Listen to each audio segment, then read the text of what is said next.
I still remember that night like it happened yesterday.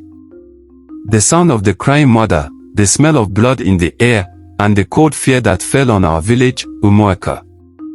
Children were dying one after the other, and no one knew who was killing them. People said it was a spirit. Some said it was a witch.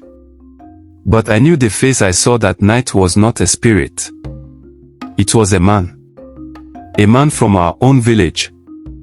My name is Obi, and I was 16 years old when everything began.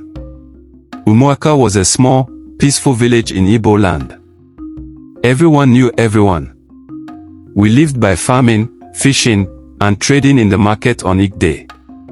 But one rainy season, something dark came over our home. It started with the death of a little boy named Namdi. He went to fetch firewood in the evening and never came back. His body was found near the bush path, cold, lifeless, with strange marks on his neck. Then, a week later, a girl named Ngozi disappeared. Her mother searched all night, crying and calling her name. By morning, we found her slippers by the stream, and her body inside the water. Fear spread through the land like fire. Children were no longer allowed to play outside after sunset. Even grown men walked in groups at night. But the killings did not stop. In those days, there was a man in our village called Motsi Okoro. He was tall, strong, and always smiling. He helped people in the market, greeted everyone, and even gave gifts to children. He was one of those men everyone trusted. But behind that smile, something evil was hiding. No one could see it, not even the elders. He would join such parties when a child went missing. He would pray loudly in church. He would even cry when a dead child was buried. People said, "Oh, Motsi Okoro is a good man." But I started to notice something strange about him. He always appeared at the scene too quickly, before anyone even called him. And his eyes, they were always red at night, like fire behind glass. When the killings became too much, our king, Izembie, called a meeting in the village square. He stood before everyone and spoke with a heavy heart. "My people, evil has entered Umuaka. Our children are dying, and we cannot sleep again. Whoever is doing this, the gods will expose you soon." He told us that his only daughter, Adis, would no longer fetch water alone. She was 16, like me, beautiful and kind. Everyone loved her. The king placed warriors along the paths and near the stream. But still, fear did not leave the air. That night, I couldn't sleep. The rain was falling, and thunder roared in the sky. Something in my heart told me the killer would strike again soon. The next morning, I went to the stream to fetch water early.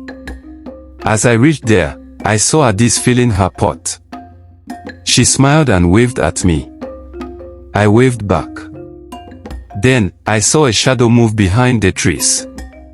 At first, I thought it was an animal. But then, I saw him, Motsi Okoro, creeping slowly toward her with a rope in his hand. My heart nearly jumped out of my chest. I hid behind a tree and watched. He came closer and closer. Adis didn't see him. When he lifted the rope to grab her, I shouted, "Adis, run." She turned, dropped her pot, and ran. Okoro chased her, but I jumped out and grabbed his leg. We fought. He pushed me down, but I beat his hand and screamed for help. My shout echoed through the bush. The warriors who guarded the road heard my cry and ran to the stream. When they came, they found Motsi Okoro on top of me, trying to choke me. The men dragged him off me and tied his hands. When they brought him to the village square, everyone gathered. The king came out, his face dark with anger. Okoro tried to speak, but the people shouted, "Confess. Tell us why you killed our children." At first, he denied it. But when the elders brought out the rope from his bag and found blood on his clothes, he started shaking. He fell to his knees and began to cry. He confessed everything. He said he had been offering the children's blood to dark spirits in exchange for wealth and power. He said the spirits told him to kill the king's daughter next. The crowd wanted to tear him apart, but the king raised his hand and said, "He will face the law of the land." That evening, they tied him to the big tree in front of the palace.